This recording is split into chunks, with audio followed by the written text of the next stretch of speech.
মির্জাবাড়ির সদর দরজা দিয়ে একটা কিশোরী খুব দ্রুত দৌড়ে হন্তদন্ত হয়ে ভিতরে ঢুকলো। পুরো বাড়ি স্তব্ধ হয়ে আছে। আশেপাশে প্রেস মিডিয়ার আলোচনা, চারদিকে শুধু একটাই খবর, গতকাল 14 ফেব্রুয়ারিতে মির্জা গ্রুপ অফ ইন্ডাস্ট্রির মালিকের মেয়েকে কারাজানি ধর্ষণের পর শ্বাসরোধ করে মেরে ফেলেছে।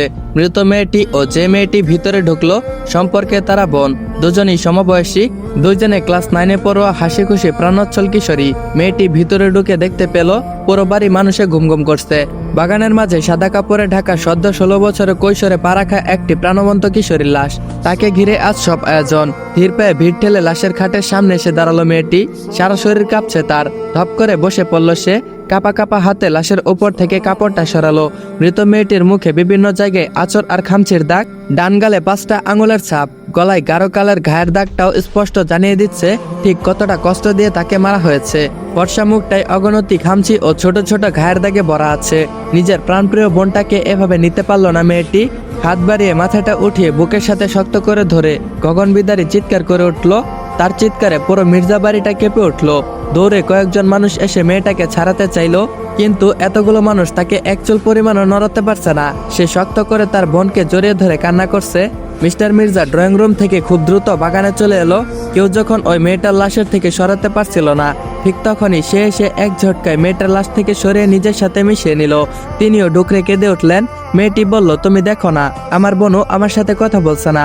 ও কথা না বললে আমার যে ভালো লাগে না সেটা কেউ জানে না। ও না আমার পুতুল খেলার সাথী। তাহলে আমাকে এইভাবে ফাঁকি দিয়ে কেন চলে গেল? আমার বোনকে তোমরা এইভাবে কেন রেখেছো? ওর অনেক কষ্ট হচ্ছে তো। দেখো মুখের কি অবস্থা করেছে ওরা। কি দোষ করেছিল আমার সহজ সরল বোনটা? কেন ওকে এইভাবে চলে যেতে হলো? ও না বলেছিল আমায় ছেড়ে কোথাও যাবে না? তাহলে আজ কেন আমায় ফেলে একা চলে গেল? আমার বোনের এই অবস্থা কে করেছে? বলো কেন করেছে? তুমি চুপ করে থেকো না, আমি কাউকে ছাড়বো না। তোমরা এখনো কোনো খোঁজ নিতে পারলে না? হাত পা গুটিয়ে কিভাবে বসে আছো তোমরা? আমি ওর সাথে চলে যাব, তখন বুঝবে মেয়ে হারানোর ব্যথা। এখন তো ভাবছো একজন চলে গেছে তাই কি হয়েছে, আরেকজন তো আছে। সেই ধারণা আমি ভুল করে দিচ্ছি। আমিও চলে যাব আমার বোনের সাথে। ওয়ানএক্সের দুর্দান্ত অফার। রেজিস্ট্রেশন করে মাত্র 300 টাকা ডিপোজিট করুন এবং গিফট সেকশনে গিয়ে আমার প্রোমো কোড ইমন ফায়ার ব্যবহার করে পেয়ে যান 20 থেকে 25,000 টাকা পর্যন্ত বোনাস। প্রতিদিন ইন্টারন্যাশনাল ম্যাচ, ক্রিকেট, ফুটবল সহ জনপ্রিয় গেম শেয়ার অ্যাওয়ার্ডস। এছাড়াও চলছে মেগা গিফটে, iPhone 17 pro max, free cash, Royal Enfield bike সহ আরো অনেক পুরস্কার। প্রতিদিন 10 জন লাইক ওনার পাবে ফ্রি বেড। ফ্রি বেড পেতে এখনই আপনার প্লেয়ার আইডি ইনবক্স করুন। মিস্টার মির্জা শক্ত করে মেয়েকে জড়িয়ে ধরে রেখেছে। চোখ দিয়ে তার অনবরত পানি পড়ছে। তিনি কান্না জড়ানো কণ্ঠে বলল, পাগলামি করিস না মনি। তুই চলে গেলে আমরা কি নিয়ে থাকবো? কিভাবে বাঁচবো বল? তোর ভাইদের কি হবে? আমরা তো এত নজর দিয়েও এক মেয়েকে রক্ষা করতে পারিনি, কিন্তু তোর কিছু হতে দিব না। তোর কিছু হলে যে আমরা বাঁচতে পারবো না রে। এখন তুই আমাদের একমাত্র বেঁচে থাকার অবলম্বন। মেয়েটি বলল, আমি কাউকে ছাড়বো না। কাউকে নয়, ঠিক যতটা কষ্ট দিয়ে ওরা আমার বোনকে মেরেছে তার চেয়েও দ্বিগুণ কষ্টকর মৃত্যু ওদেরকে দিব। আমার নিষ্পাপ বনুটাকে জানোয়ারগুলো বাঁচতে দিল না, ওদেরকে আমি বাঁচতে দেই কি করে? নিজের মান সম্মান হারিয়ে আজ তাকে পৃথিবী থেকে বিদায় নিতে হলো। কি পাপ করেছিল আমার বোন যে তাকে নিজের ইজ্জত ও জীবন দুটোই হারাতে হলো? আচ্ছা, আমার বোনের অনেক কষ্ট হয়েছে তাই না? নিজের জীবনটাও নিশ্চয় ভিক্ষা চেয়েছিল ওই মানুষ নামক জানোয়ারগুলোর কাছে, কিন্তু ওরা তো তা দেয়নি। না, ওদের মানুষ বলা যায় না। তাদের মতো জানোয়ারকে মানুষ বললে পুরো মানুষ জাতিকে অপমান করা হবে। যত বছর লাগুক তাদের আমার ও আমার ভাইদের হাতে মরতে হবে। প্রত্যেকটাকে তিল তিল করে শেষ করব, একটাকেও মাফ করব না। মির্জা সাহেবকে ছেড়ে লাশের খাটের সামনে বসে পড়ল মেয়েটি। আলতো হাতে ডান গালে স্পর্শ করলো। একজন এগিয়ে এসে মেয়েটিকে নিতে চাইলে মির্জা সাহেবের ইশারায় সামনে যেতে বারণ করলেন। মেয়েটি আলতো হাতে সারা মুখে স্পর্শ করছে। সে জানে এটা ঠিক নয়, এতে মৃত ব্যক্তির অনেক কষ্ট হয়। তারপরও নিজের মনটাকে শান্ত করতে পারছে না। এই মুখটা আর কখনো স্পর্শ করতে পারবে না, তার গলা কখনোই জড়িয়ে ধরতে পারবে না। ফুপিয়ে ফুপিয়ে কেঁদে মৃত মেয়েটিকে উদ্দেশ্য করে বলল, তুই কোনো চিন্তা করিস না বোনু, তোর মৃত্যুর প্রতিশোধ তোর এই বোন আর আমাদের 3 ভাই অবশ্যই নিবে। আমাকে মাফ করে দিস, আমি তোকে আগলে রাখতে পারিনি। আর কখনো তোর এই হাস্যোজ্জ্বল মুখটা দেখতে পারবো না। আমি তো তোকে শেষবারের মতো ছুঁয়ে দেখতে পারলাম, কিন্তু আমার 3 ভাইওকে দেখ, ওদের কি হবে রে? ওরা তো তোকে শেষ দেখাটাও দেখতে পারলো না, তোর জানাজায় শরীকও হতে পারলো না, তোর কবরে মাটি দিতে পারবে না। ওদের মনের মাঝে কি তুফান চলছে সেটা তো একমাত্র ওরাই জানে। কি লাভ হলো ওদের বিদেশে গিয়ে? তবে আমার বিশ্বাস আমাদের ভাইয়েরা তোর হত্যাকারীদেরকে এক এক করে কঠিন মৃত্যু উপহার দিবে। তুই ভালো থাকিস উপরে। খুব শীঘ্রই তোর জীবন ও ইজ্জত ধ্বংসকারীদের সাজা তুই দেখতে পারবি। বাড়ি ভর্তি সকলের চোখে পানি। কিছু সময় পর মেয়েটাকে টেনে বাড়ির ভিতরে নিয়ে গেল কিছু মহিলা। মৃত মেয়েটাকে জানাজার জন্য নিয়ে যাওয়া হবে, কিন্তু মেয়েটি তার বোনকে ছাড়বে না। লাশের খাট নিয়ে সবাই চলে গেল ঈদগাহের ময়দানে। সেখান থেকে জানাজার পরিয়ে মেয়েটির খুব পছন্দের একটা জায়গায় তাকে চিরনিদ্রায় শানিত করা হবে। মির্জা সাহেব পাঞ্জাবির হাতায় চোখ মুছতে মুছতে লাশের খাটের একধার কাঁধে তুলে নিলেন। বাবার কাছে পৃথিবীর সবচেয়ে কষ্টকর বস্তু হলো নিজের সন্তানের লাশ নিজের কাঁধে। আজ মির্জা সাহেবকে সেই কষ্ট চাপা দিয়ে লাশের খাট বহন করে নিয়ে যেতে হচ্ছে। মিসেস মির্জা আর সেই মেয়েটি একে অপরকে ধরে চিৎকার করে কান্না করছে। কেউ তাদেরকে শান্ত করতে পারছে না। আর বিদেশে থাকা 3 ভাইয়ের অবস্থা কিরূপ ঠিক বোঝাতে পারবো না। বোনকে তারা শেষ দেখাও দেখতে পারেনি। তারা টিকিট কেটে চলে আসতে চেয়েছিল, তাতে অনেক সময় লেগে যেত। ততক্ষণ পর্যন্ত লাশ রাখা সম্ভব নয়, তাই তাদের আসতে মানা করা হয়েছে। প্রত্যেক ভাই তাদের রুমে বসে চিৎকার করে কাঁদছে। তারা তাদের বোনকে আগলে রাখতে পারেনি, এটাই তাদের সবচেয়ে বড় কষ্ট। কোন অপরাধে জীবন ও ইজ্জত হারাতে হলো মেয়েটিকে? মিথ্যা ভালোবাসা নাকি বাবার বিজনেসের শত্রুতা? সেটা তো তার ভাইয়েরা বের করবেই। এতটুকু বলতে পারি, নিশ্চয় মেয়েটার সবচেয়ে বড় ভুল ছিল আবেগকে প্রশ্রয় দেওয়া। আবেগ নামক বস্তুটা অনেক বেশি ভয়ানক, যেটা মানুষকে মৃত্যুর দিকে ঠেলে দেয়। সেই আবেগের বশবর্তী হয়ে বোধহয় পরপারে চলে যেতে হয়েছে তাকে। তবে বোনের মৃত্যুর প্রতিশোধ না নিয়ে ভাইয়েরা শান্ত হবে না। আমাদের গল্পের মূল কাহিনী হলো এটা। দেখা যাক শেষ পর্যন্ত ভাইয়েরা তার বোনের হত্যাকারীদের ভয়ঙ্কর মৃত্যু উপহার দিতে পারে কিনা। 4 বছর পর রাস্তা দিয়ে কতগুলো ছেলে পাগলা কুকুরের মতো দৌড়াচ্ছে। ওদের পিছনে স্টিক হাতে 20 বছরের একটা মেয়ে, নাম মেহরুন, ডাকনাম মিহু বাহির। ছেলেগুলো এভাবে দৌড়াচ্ছে, মনে হচ্ছে অলিম্পিকে নাম লিখিয়েছে। 10-12 হাত ধরে মিহু পিছন পিছন ছুটছে। ছেলেগুলোর মধ্যে একজন বলে উঠল, আমরা এইভাবে সামান্য একটা মেয়েকে দেখে দৌড়াচ্ছি কেন? আমাকে কি কেউ বলবি? আরেকজন প্রথমে ছেলেটাকে পিঠের মধ্যে একটা ছাপড় মেরে বলল, জানে বাঁচতে চাস তো দৌড়াতে থাক। এটা কোনো সাধারণ মেয়ে নয়, ধরতে পারলে হাতে থাকা স্টিক দিয়ে মাথা ফাটিয়ে ফেলবে। আর কোনো মেয়ে পাসনি, ওকে টিচ করতে হলো। হসপিটালে ভর্তি না হতে চাইলে জলদি ছুট। মিহু বলল, আরে ইঁদুরের বাচ্চা, এখন দৌড়াস কেন? দাঁড়া বলছি, দাঁড়া। ভাগে পেলে একদম স্টিক দিয়ে তোদের প্রত্যেকটার চান্দি ফাটামো। আমাকে টিচ করিস? কি বলেছিলি জানি? একটু ভেবে তারপর বলল, ও মনে পড়েছে, আমি দেখতে অনেক হট। তা গরমের প্রাদুর্ভাব না দেখে পালাচ্ছিস কেন? কাপুরুষ গলি, মেয়ে দেখলে টিচ করতে মন চাই। তোদের টিচ করার শখ আজকে জন্মের মতো গুটিয়ে দিব। রাস্তা ভর্তি মানুষগুলো ওদের দিকে হা করে তাকিয়ে আছে। এতগুলো ছেলে একটা মেয়ের ভয়ে দৌড়ে পালাচ্ছে। সত্যি ব্যাপারটা খুব হাস্যকর। মিহু ক্লান্ত হয়ে থেমে গেল, 2 হাত হাঁটুর উপর রেখে তারপর হাঁপাতে লাগলো। ততক্ষণে ছেলেগুলো অনেক দূর চলে গেছে। মেহরুন বলল, হয়রান হয়ে গেছি, আর পারছি না। তা না হলে আজকে তোদেরকে দেখিয়ে দিতাম তোদের লেভেল। অনেক দূর চলে এসেছি, এবার ফেরত যাই। মেহরুনের পুরো ব্যাপারটা ক্লিয়ার হতে আমাদের ঘুরে আসতে হবে কিছু সময় আগের ফ্ল্যাশব্যাক থেকে। চলুন ঘুরে আসা যাক ফ্ল্যাশব্যাক থেকে। আজ পহেলা বৈশাখ। মেহরুন তার 6 ফ্রেন্ড মিলে এসেছিল বৈশাখী মেলায় ঘুরতে। মেহরুন, রিম, আফরা, আভা 4 জন মেয়ে, রোশান, কিরণ, সায়েম 3 জন ছেলে। ওরা 7 জন এবার এইচএসসি পরীক্ষার্থী। পড়ালেখা রেখে এবার এসেছে মেলায় ঘুরতে। মেলায় একটু ঝামেলা হয়েছে, যার জন্য মিহু ওর ফ্রেন্ডদের সাথে মেলা থেকে চলে এসেছে। রেস্টুরেন্টে বসে একসাথে আড্ডা দিচ্ছে সবাই। ওরা সব সময় নিজেদের মধ্যে আঞ্চলিক ভাষায় কথা বলে। তার একটা কারণ আছে, সেটাও আমরা পরে জানবো। কিরণ বলল, পরীক্ষা তো প্রায় শেষ পর্যায়ে, এবার কোথায় ভর্তি হবি তোরা? রিম বলল, আগে রেজাল্ট আসুক, তারপর ডিসিশন নিব। রিমন বলল, আমি A+ পেলে ঢাকা বিশ্ববিদ্যালয়ের জন্য চেষ্টা করব। মিহু বলল, আমার স্টিক দেখছত, একটা বাড়ি দিলে মাথাটা 2 ভাগ হয়ে যাইব। রিমন বলল, কেন, আমি আবার কি করলাম? সায়েম বলল, কেন মামা, তুমি জানো না তুমি কি করেছো? আফরা বলল, আমরা যেই কলেজে ভর্তি হমু তুইও সেই কলেজেই ভর্তি হবি। কিরণ বলল, আমার অনেক ইচ্ছা ঢাকা বিশ্ববিদ্যালয়ে পড়ার, আর আমি এই কলেজে পড়বো না। অনেক কষ্টে 2 বছর সহ্য করেছি। এই কলেজে রাজনীতিতে ভরা। আভা বলল, আমরা কেউই এই কলেজে পড়বো না। রোশান বলল, তাহলে কোথায় ভর্তি হবি? মিহু বলল, খানদের কলেজে, আমার বাপের বন্ধুর কলেজ ওইটা। অ্যাডমিশনের জন্য কোনো চিন্তা নেই, শুধু A- হলেই চলবো। তাছাড়া দৈরাবাইন্দা পড়ালেখা শেষ করতে হইব। মন চাইতো ক্লাস করো, না চাইতো বের হয়ে যাও। রিম বলল, আমরা গেলে তো কলেজের বদনাম হইব। মিহু বলল, ধর কিছুই হইব না, ঘুরমু, খামু, আড্ডা দিমু আর বাড়ি আসমু, নো প্যারা, জাস্ট চিল। কিরণ বলল, আমি কলেজে ভর্তি হবো না, ভার্সিটিতে ভর্তি হমু, তোরা ভর্তি হলে হতে পারিস। মিহু বলল, তুই A+ পাইলে তোরা ভার্সিটিতে ভর্তি হলে আমরা বাধা দিব না, কিন্তু যদি না পাস তাহলে আমাদের সাথেই ভর্তি হইতে হইব। কিরণ বলল, ঠিক আছে, আমি রাজি। সাইম বলল, মিহু, যদিও A+ পাওয়া যায় তখন তো ওরে আটকায় রাখতে পারবো না, তুই এরকম শর্ত কেন দিলি ওরে? পিস পিস করে কথাটা বলল। মিহু বলল, চিন্তা করিস না, আজকে মেলায় আসার কারণে ওর হিসাব বিজ্ঞানের প্রথম পত্রের পরীক্ষাটা ভালো হইব না, যার কারণে এ প্লাস নাও আসতে পারে। আভা বলল, কি রে তোরা ফিস ফিস করে কি বলছিস? সায়াম বলল, কিছু না। আফরা বলল, আমরা কিন্তু অনার্সে ভর্তি হমো। রোশান বলল, আগে রেজাল্ট দেখ সেমরি, এরপর লাফালাফি করিস। এখন লাফালাফি করার কোনো দরকার নাই। ওরা 7 জন মিলে আড্ডা দিচ্ছিল। ঠিক কিছুক্ষণ পরে 4-5টা ছেলে রেস্টুরেন্টে ঢুকলো, ওদের পাশে টেবিলে বসলো। ছেলেগুলো ওদের মেয়ে 4 জনকে নিয়ে মিন করে কিছু একটা বলছিল, আজে বাজে কথা বলছিল। মিহু নিশ্চুপ হয়ে ওদের কথা শুনছে। একটা ছেলে মিহুকে আঙ্গুল দিয়ে দেখিয়ে বলল, ওই দেখ, ওই রেড কালারের ড্রেস পরা মেয়েটাকে দেখছিস না? হেভি হট, ইচ্ছে করছে এখনই গিয়ে জড়িয়ে ধরি, চেহারাটাও সেই সুন্দর।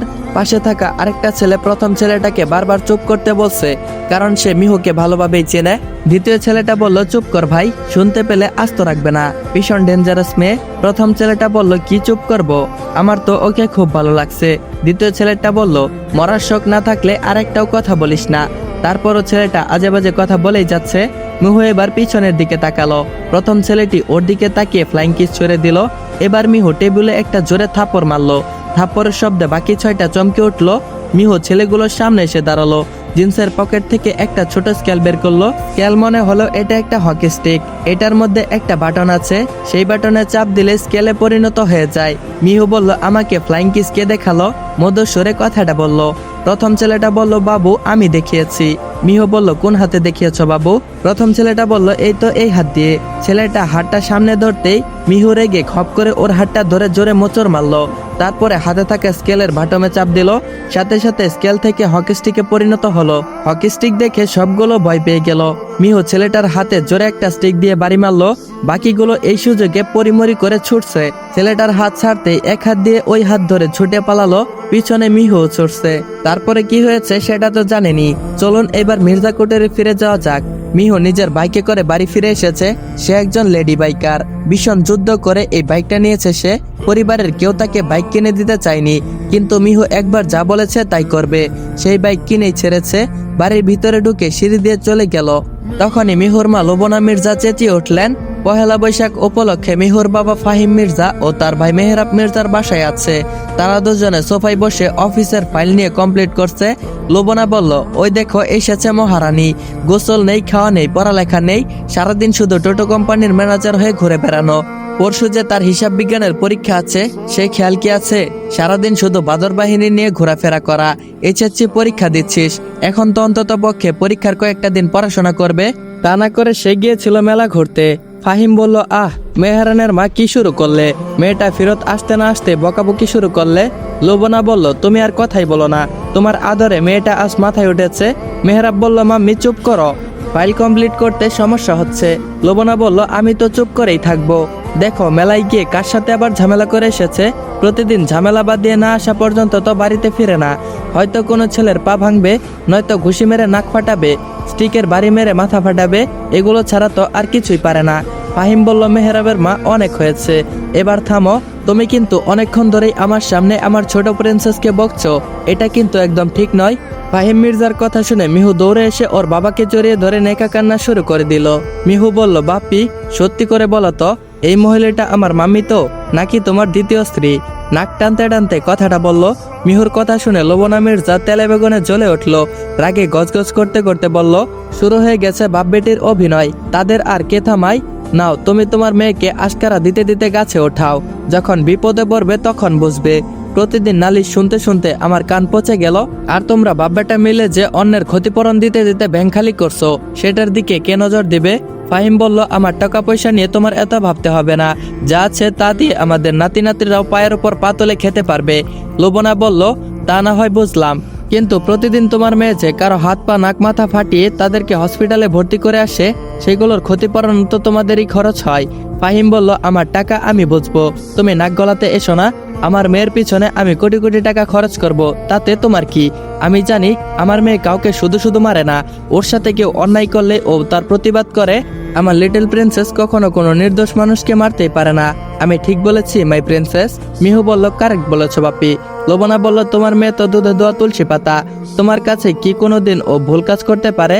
বরঞ্চ তুমি কয়েক বছর আগে ওকে সুইডেন থেকে একটা হকি স্টিক এনে দিলে।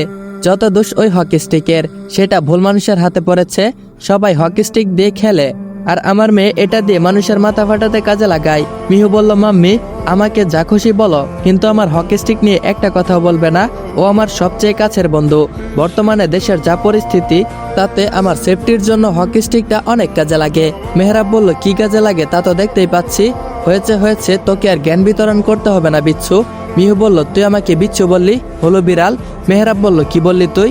মিহু বলল, তোকে হলো বিড়াল বললাম রে, হলো বিড়াল। মেহরাব বলল, দাঁড়া তুই, আজকে তোকে হলো বিড়াল বলার মজা আজকে বুঝিয়ে দিব। মিহু তার আগে সিঁড়ি বেয়ে উপরে ছুটলো, আর তার পিছনে মেহরাব। লোবনা বলল, শুরু হয়ে গেছে টম এন্ড জেরির মারামারি। আমার হয়েছে যত জ্বালা, এই বাড়ির মানুষগুলোকে নিয়ে আমি আর পারি না। এত করে বললাম, কিন্তু মেয়েটা আমার কথা যেন কানেই পৌঁছালো না। এক কান দিয়ে শুনে আরেক কান দিয়ে বের করে দিয়েছে। ফাহিম বলল, জানোই যখন তাহলে এত বকবক করো কেন? মেয়েটাকে এত বকাঝকা করো কেন? যখন মেয়েটার বিয়ে হয়ে যাবে তখন বুঝবে মেয়েটা তোমার কি ছিল। লোবনা বলল, হয়েছে, তোমাকে আর মেয়ের গুণগান গাইতে হবে না। তুমি তোমার মেয়ের ভুল কখনো দেখবে না। লোবনা মির্জা বিড়বিড় করতে করতে কিচেনে চলে গেল। ফাহিম মির্জা মুচকি হেসে নিজের কাজে মনোযোগ দিল। মেহরুনের জিন্সের পকেটে সবসময় ছোট একটা স্কেল থাকে, সাধারণত জ্যামিতি বক্সের স্কেলের যেই সাইজ থাকে সেই সাইজের, তবে অনেকটা মোটা। আসলে এটা দেখতে স্কেল মনে হলেও সেটা একটা হকি স্টিক। ওই হকি স্টিকের মধ্যে দুইটা লাল সবুজের বাটন আছে। লাল বাটন চাপলে সেটা স্কেল থেকে তারপর আবার হকি স্টিকে পরিণত হবে, আবার সবুজ বাটনে চাপলে পূর্বে স্কেল হয়ে যাবে। এটা মেয়ের সুরক্ষা থাকার জন্য অনেক কার্যকরী। মিহু ওর হকি স্টিকটাকে হির নামে ডাকে। ওর নামও হির আর হকি স্টিকের নামও হির। এটা হওয়ার একটা কারণ আছে, একটা ইতিহাস, সেটা না হয় আমরা পরে জানবো। ওর স্কেলটাকে দেখে কারো সাধ্য নেই বোঝার যে এটা একটা হকি স্টিক। বাটন দুটো কেউ খুঁজে পাবে না। স্টিকের গায়ে অনেকগুলো লোগো আছে, সেই লোগোর মাঝে এই দুইটা বাটন। স্টিকের গায়ে ইংরেজি বড় অক্ষরে লেখা HIR, হির। 3 বছর আগে সুইডেনে গিয়েছিল ফাহিম মির্জা। সেখানে অনেক বাহারি প্রজেক্টের প্রদর্শনী হচ্ছিল। সেই প্রদর্শনীর মধ্যে অন্যতম ছিল এই স্কেলটি। ফাহিম মির্জার ভীষণ পছন্দ হয়েছিল, তাই তিনি মেয়ের জন্য এটা কিনে আনেন। মিহু এখন এটা ছাড়া একদমই বের হয় না। ফাহিম মির্জা ও লোবনা মির্জার একমাত্র মেয়ে মেহরুন মির্জা। ফাহিম মির্জার পেশায় একজন বিজনেসম্যান, M2 গ্রুপ অফ কোম্পানির অনার তিনি। লোবনা মির্জা গৃহিণী। মিহুর বড় ভাই মেহরাব মির্জা। মেহরাব বাবার সাথে বিজনেস সামলায়।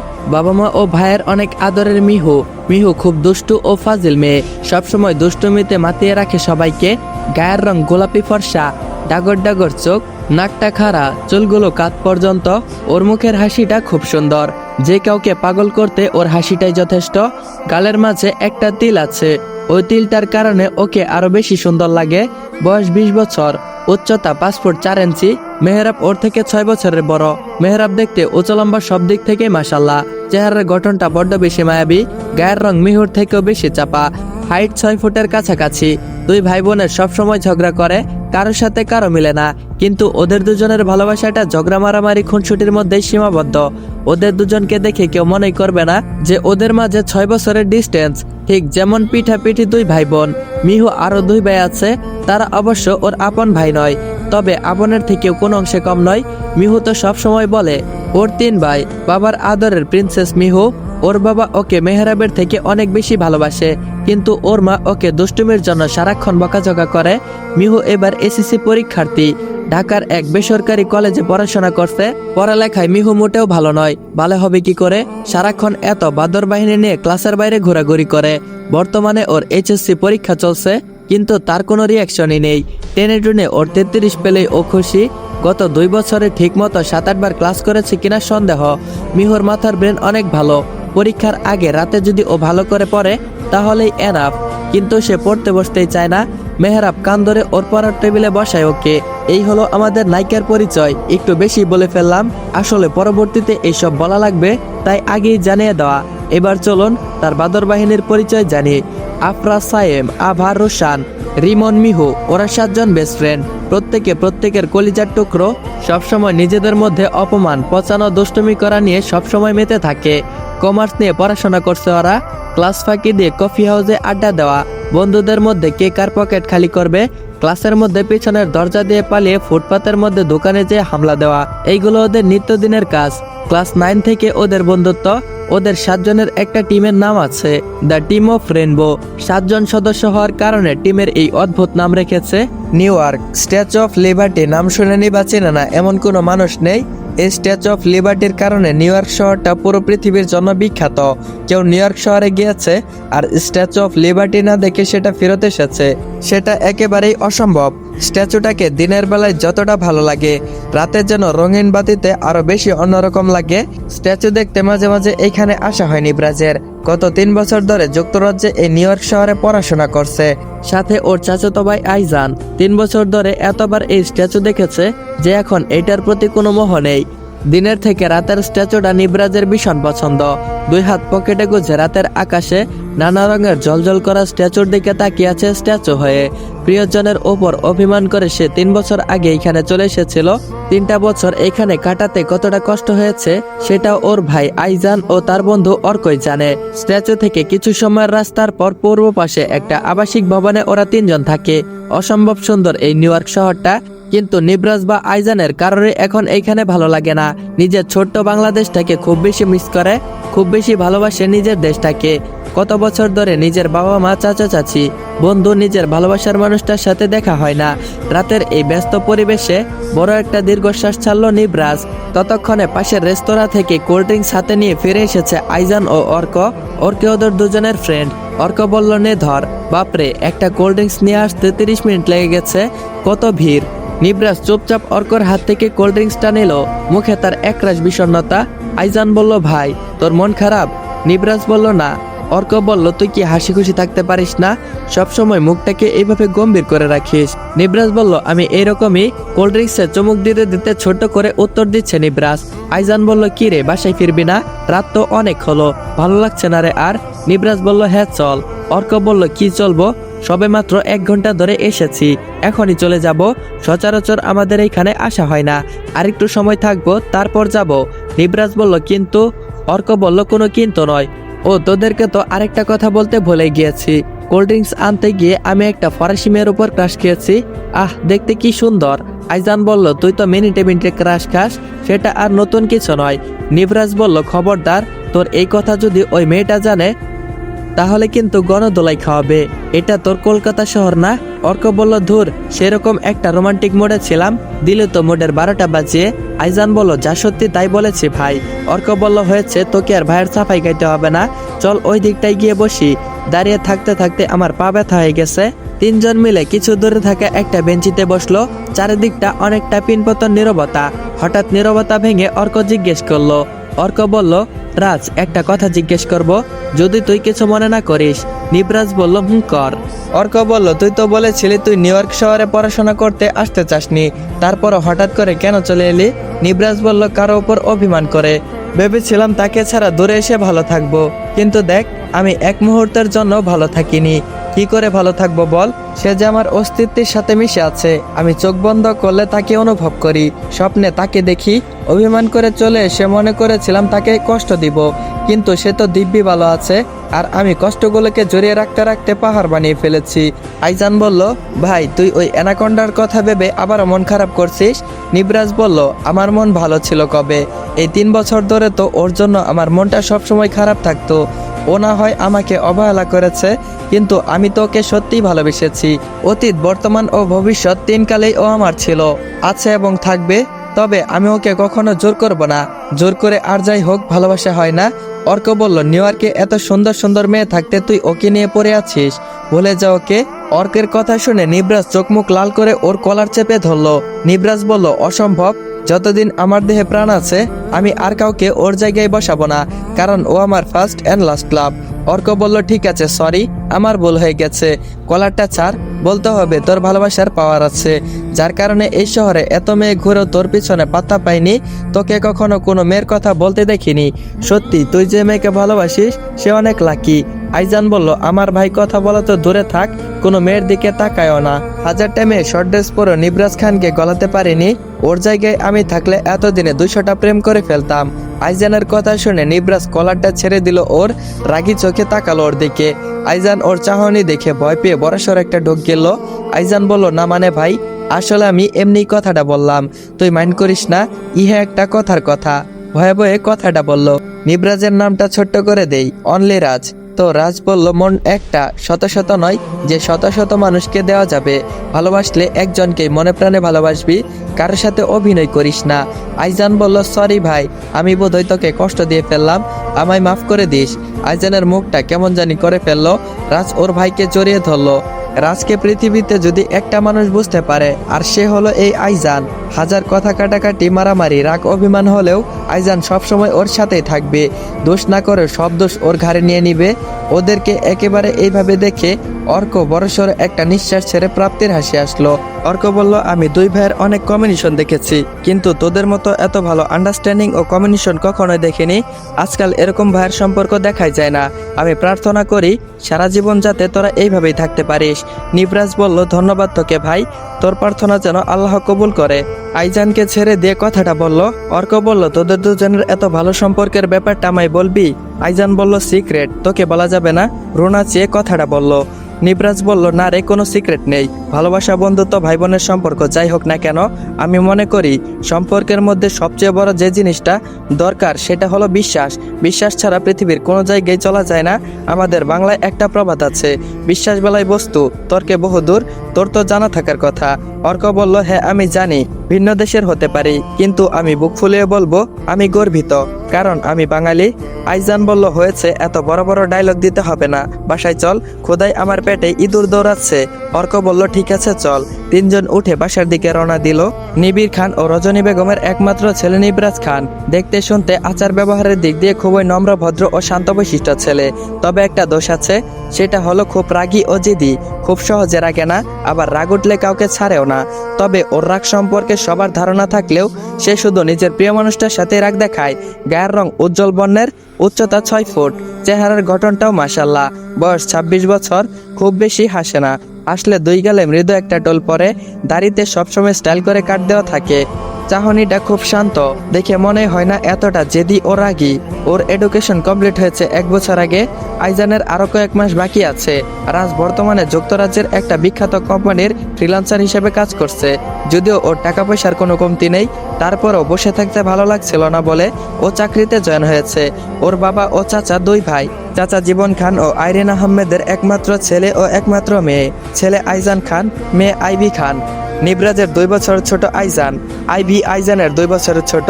আইভির বিয়ে হয়ে গেছে, স্বামী নিয়ে বাহিরে থাকে। আইজানের গায়ের রংটা রাজের থেকেও বেশি ফর্সা। আইজান খুব সহজ সরল ছেলে। ওর ভাই যেখানে আছে সেও সেখানেই আছে। খানবাড়ির ছেলেদের রক্তে মিশে আছে রাগ। ওর মাঝে যে রাগ নেই সেটা কিন্তু নয়, আছে, তবে কখনো কাউকে দেখায় না। কিন্তু যদি কখনো বায়ানি চান্স দেখায়, তাহলে ওর কপালে 9 নম্বর বিপদ সংকেত আছে। উচ্চতা নিবরাজের মতোই। ওর চেহারার মধ্যে সবচেয়ে আকর্ষণীয় ওর সিল্কি চুল। কয়েক মাস পর এডুকেশন কমপ্লিট হবে। পড়াশোনা শেষ হলেই দৌড়াবে নিজের দেশে। ওদের দুজনের বাবা চাচার একটা কোম্পানি আছে ও বেসরকারি কলেজ আছে, খান গ্রুপ অফ কোম্পানি, এবং খান কলেজের ঢাকা নামকরা একটা কলেজের মধ্যে অন্যতম একটা কলেজ। নিউ ইয়র্ক থেকে ফিরে এগুলোই সামলাতে হবে 2 ভাইকে। অর্কের সাথে পরিচয় নিউ ইয়র্ক শহরে এসে। ভারতে কলকাতা শহর থেকে পড়াশোনা করতে নিউ ইয়র্কে আসা অর্ক হিন্দু সম্প্রদায়ের। প্রথমে পরিচয়, তারপর ধীরে ধীরে বন্ধুত্ব। 3 বছর ধরে একসাথেই আছে। ধর্ম কোনোদিনও ওদের মাঝে বাধা হয়ে দাঁড়ায়নি।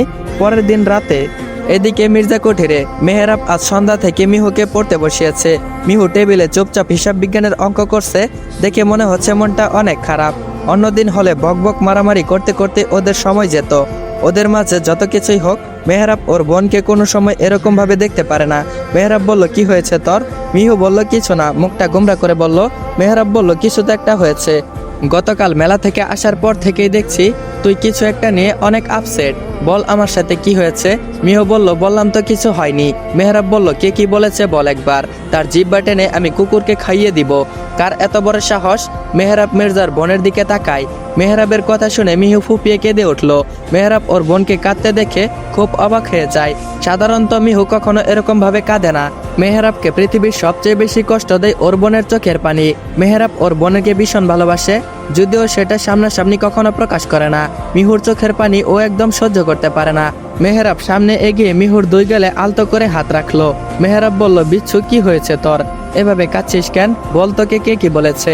একবার বল আমাকে। কথা বলছিস না কেন? তুই কান্না বন্ধ কর। তুই জানিস না তোর চোখের পানি আমি সহ্য করতে পারি না। মিহু কথা না বলে মেহরাবকে জড়িয়ে ধরে আরো জোরে কাঁদতে লাগলো। মেহরাব বলল, বল তো কি হয়েছে? না বললে কিভাবে বুঝবো?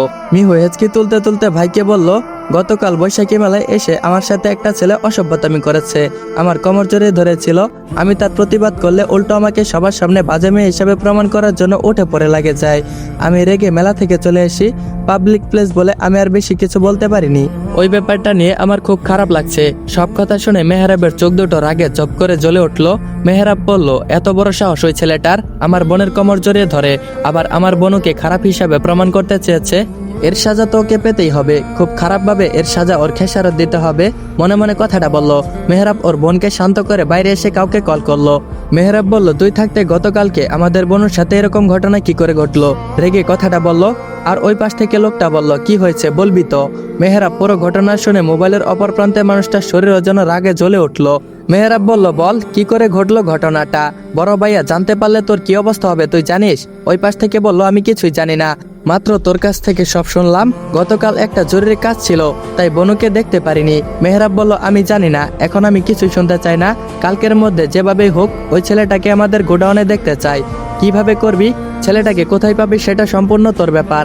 আমি ওই ছেলেটাকে কালকের মধ্যে আমাদের গোডাউনে দেখতে চাই। ওই পাশ থেকে বলল, তুই কোনো চিন্তা করিস না, সব হয়ে যাবে। আসসালামু আলাইকুম এভরিওয়ান। ভাইদের চোখের মনি গল্পের সিজন 2 1 নম্বর পর্বটা এইখানেই এন্ড করা হলো।